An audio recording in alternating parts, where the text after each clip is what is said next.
Mom, आपने नक्श को कहीं देखा है? सुबह से दिख नहीं रहा है। मैंने ना थी खबर। We start the bidding. 9 crore 9 करोड़े 9 करोड़ 12 करोड़ 12 करोड़े 15 करोड़ 15 करोड़े 15 crore 2 15 crore 3 and sold to mister Naksh Bhanushali. ये आदमी हमेशा काम के टाइम पे क्यों गायब हो जाता है? Mom, I am tired of him.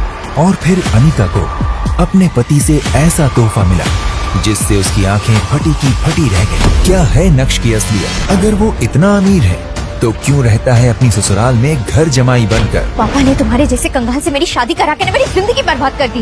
वहीं दूसरी तरफ आखिर क्यों जूते और गाड़ी साफ करने वाले गरीब घर जमाई नक्श को देश की सबसे बड़ी company Bhanushali group of industries बनाना चाहती थी अपना सीईओ?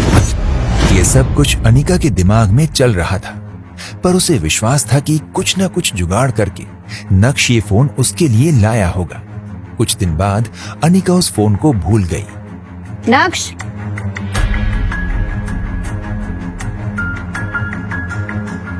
मॉम, आपने नक्श को कहीं देखा है? सुबह से दिख नहीं रहा है। मैंने ना थी खबर।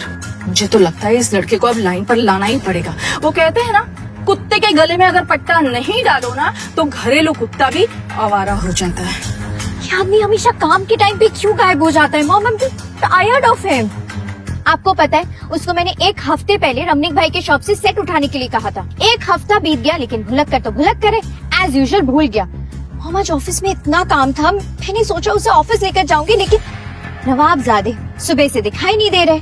मेरी किस्मत में यही होना लिखा था। वही आदमी मिला था मुझसे शादी करवाने के लिए। अरे सुन बात करे छे तुम, हाँ? इसमें मेरी कोई गलती नहीं है। उस नालायक आदमी से तुम्हारी शादी तुम्हारे बापों ने करवाई है, मैंने नहीं। मेरी कोई गलती नहीं है। अभी चित्रा और अनिका नक्श को बुरा भला कह ही रहे थे कि तभी नक्श आ गया। ये लो, आ गए साहबजादे नैन मटका करके। आओ आओ। वैसे यहाँ आपकी ही काम चोरी की बात चल रही थी। आओ ना आओ। नहीं मम्मी जी, मैं वो क्यों सर, आज खाना वाना बनाएंगे आप? वैसे भी तुम्हारे हाथ का खाना खाती हूँ तो मुझे लगता है कि मैं गाय का चारा खा रही हूँ। कच्चा पक्का कुछ भी खाना पड़ता है, खाते खाते जबड़ा दुख जाता है मेरा। इसके हाथ का खाना खा के ना मेरी इम्पोर्टेड लिपस्टिक की भी बेइज्जती हो जाती है। Mom, please not right now. मैं बहुत लेट हो चुकी हूँ आज ऑफिस के लिए, और विहान मेरा वेट कर रहा होगा ऑफिस में। और तुम काम चोरी में तो तुम नंबर 1 हो चुके हो। आज ना मैं तुम्हें एक आखिरी मौका दे रही हूँ, मेरे साथ ऑफिस चलो, बहुत काम है आज ऑफिस में। और हाँ, लौटते वक्त रमनिक भाई की दुकान से मेरा सेट उठा लेना। फाइल्स वहां पे पड़ी और ये भी ले लो। नक्श चित्रा से तो कभी कभी बहस कर लिया करता था, लेकिन वो अपनी वाइफ अनिका से कभी भी जुबान नहीं लड़ाता था।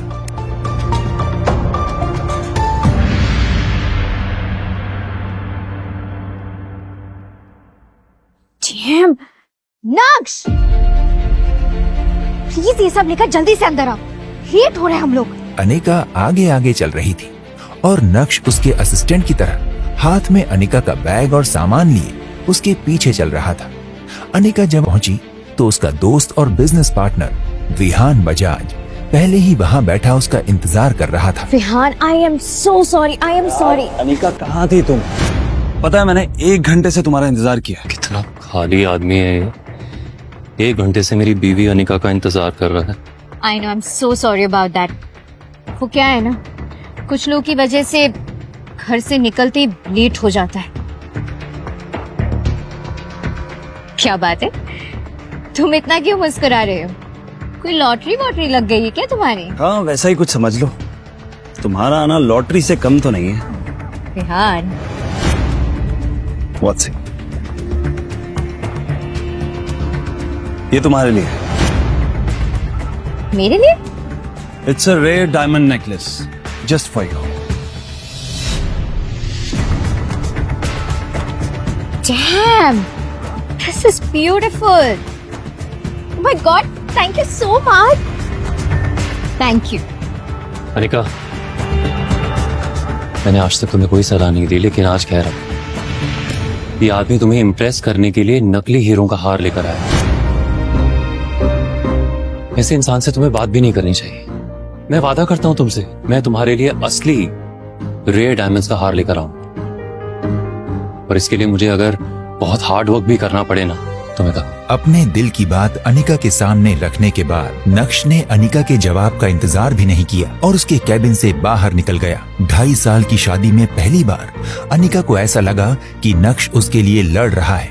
नक्श को मैंने अपने आप से दूर करके कोई गलती तो नहीं करती। विहान, विहान, हेलो या विहान, या श्योर श्योर श्योर। डैम, ये क्या सोच रही हूँ मैं?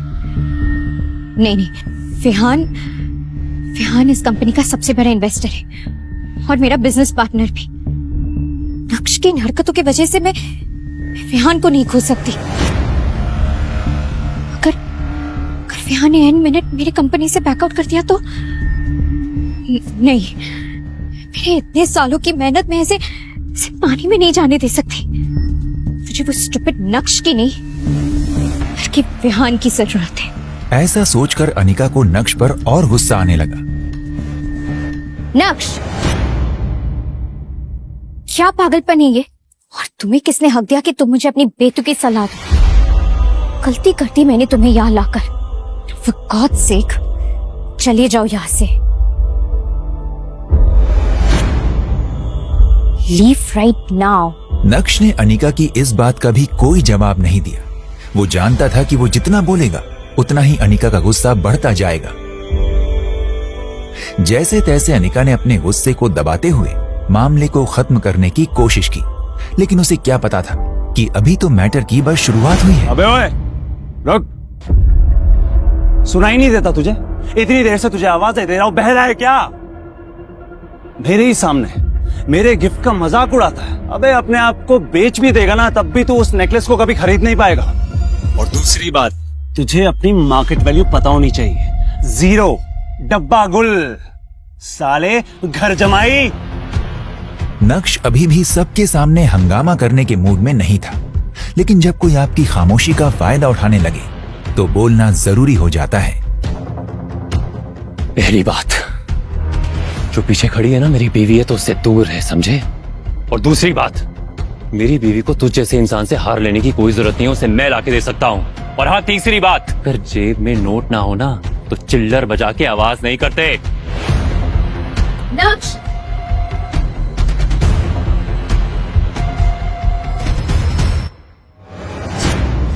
उसकी जलती आंखों के सामने सिर्फ नक्श का चेहरा घूम रहा था और वो जितना नक्श के बारे में सोच रही थी उसका गुस्सा उतना ही बढ़ता जा रहा था।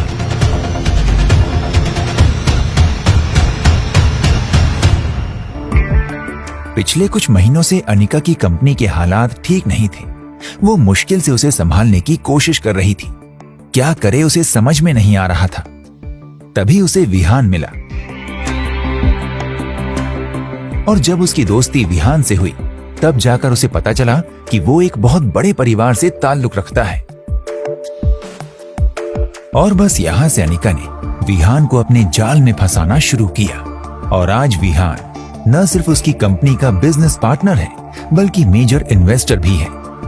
और आज विहान की वजह से ही अनिका की कंपनी चल रही है। इस कंपनी के सारे लॉसेस विहान ही बेयर करता है और अनिका को इसकी बहुत जरूरत भी है। अनिका का विहान से दोस्ती करना कोई आसान काम नहीं था। कितने पापड़ बेलने के बाद वो उसके करीब आ रही थी। सब कुछ अनिका के प्लान के मुताबिक हो रहा था, लेकिन नक्श ने आकर आज सब कुछ बिगाड़ दिया। क्या जरूरत है नक्श को विहान से ये सब कहने की? हे भगवान, अब पता नहीं विहान मेरी कंपनी में पैसा इन्वेस्ट करेगा भी या नहीं। अब अनिका उसे कैसे मनाएगी? अगर गलती से उसने अपना पैसा रिटर्न करने के लिए कहा तो अनिका की कंपनी अंजी कॉर्पोरेशन तो बहुत बड़ी मुसीबत में पड़ जाएगी। जावेरी खानदान को कौन संभालेगा?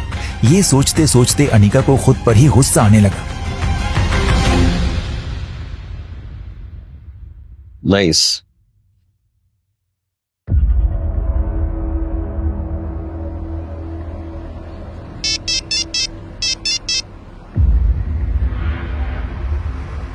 यस मिस्टर भानुशाली, मुझे पता था आप मुझे कॉल करोगे। इनफैक्ट मैं आपको कॉल करने ही वाला था। मैंने आज एक खास आदमी के साथ तुम्हारी मीटिंग फिक्स की है।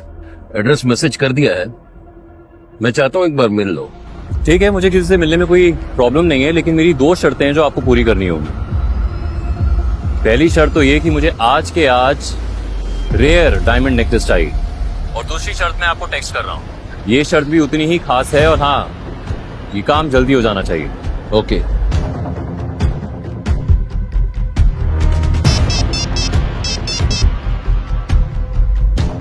कुछ अच्छी खबरें खरीद लो। मैं नहीं चाहती कि मेरी फैमिली को तुम्हारी वजह से और शर्मिंदा होना पड़े। जहाँ देखो गरीबों की तरह रहते। हाँ, दरअसल अनिका के घर में आज फैमिली डिनर पार्टी थी और पिछली बार नक्श की वजह से उसे काफी कुछ झेलना पड़ा था।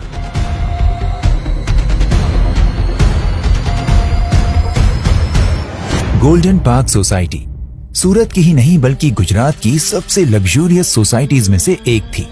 दरअसल यही वो जगह थी जहां मिस्टर भानुशाली ने आज उसकी एक सीक्रेट मीटिंग फिक्स की थी, लेकिन नक्श किससे मिलने जा रहा है इस बात की उसको कोई जानकारी नहीं थी। लेकिन जब नक्श वहां पहुंचा तो वहां एक आदमी को देखकर उसका गुस्सा उबलने लगा और नक्श बिना वहां रुके वहां से निकल गया।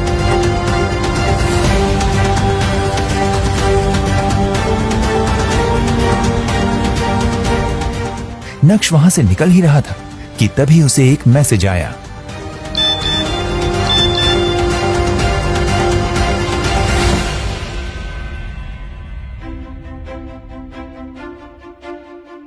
दरअसल आज अनिका की फैमिली गैदरिंग अटेंड करने से पहले नक्श को अपनी हाई स्कूल रियूनियन में जाना था।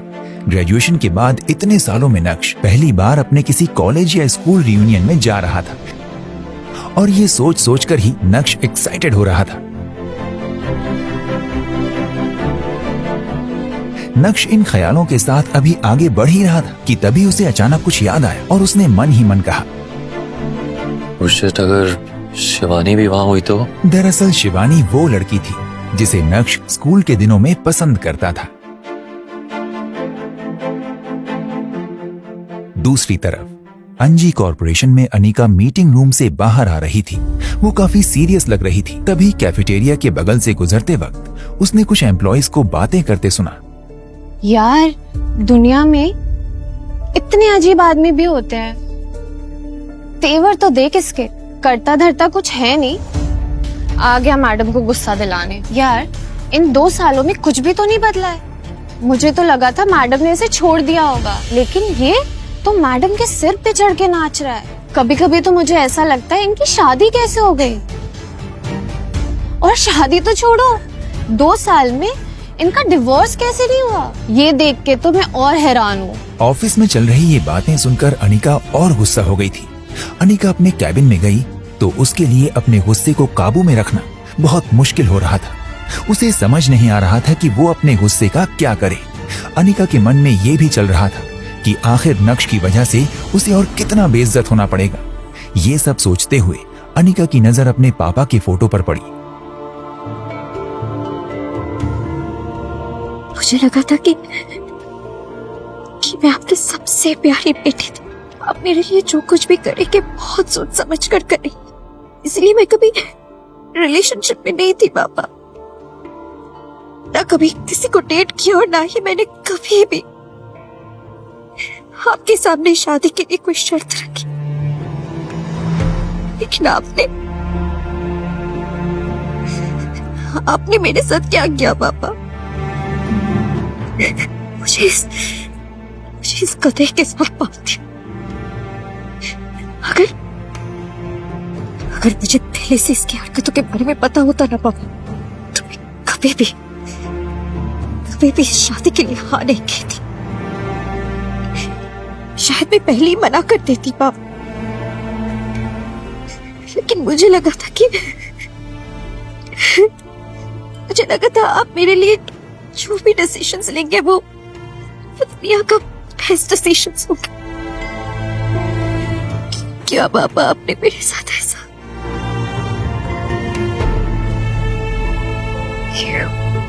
अपने दिल की बात अपने पापा के सामने रखने के बाद अनिका फूट फूट कर रोने लगी थी।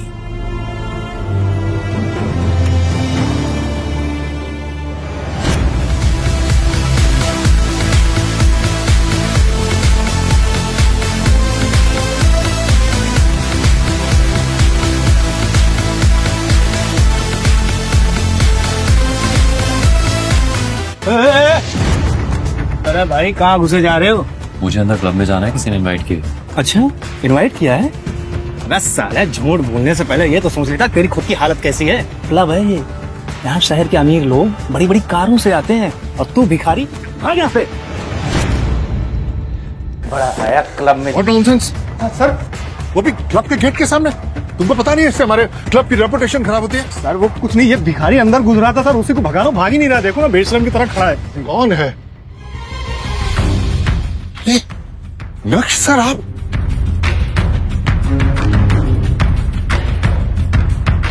सर आपने मुझे बताया नहीं कि आप आने वाले, अगर आप मुझसे कह देते तो मैं आपको रिसीव करने आ जाता।